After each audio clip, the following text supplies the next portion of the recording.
Hi guys, ngayon nga ay may pa-order na naman ako na puto cheese.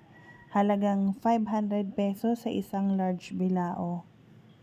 Ayan, sa isang salang nito sa steamer basket ko guys ay may laman na 34 pieces. Medium molder.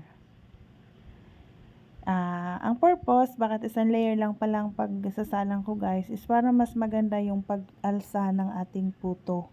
Dahil kung dalawang layer yan guys, ay hindi talaga matambok ang ating puto cheese. Yan ang purpose. Ayan. Ito na yung ating naluto na puto cheese. Tingnan nyo guys, ang umbok niya, maganda. At punong-puno ang ating molder. Yung cheese natin na ginamit dito ay yung Eden cheese. O yung mahal na yan, pinakamahal na nga yan sa mga ginagamit na pang business. Yung regular cheese.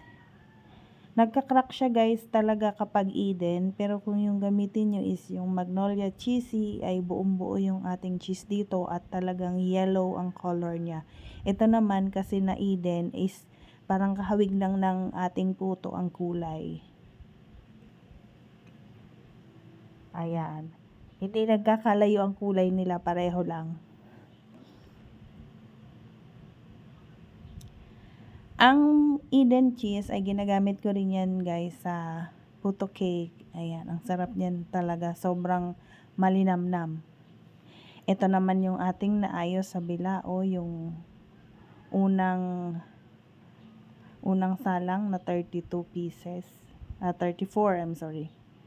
Ayan. Ito naman ang ating pangalawa. So, naghingi na ako ng tulong dito sa anak ko para videohan niya, para makita nyo kung paano ang paglalagay natin sa bilao. Ayan, kung gusto nyong paliitan pa ang size ng bilao na gagamitin ninyo, ay pwede kayong gumamit dito ng 14 inches. Dahil ang ginamit ko dito ay 16.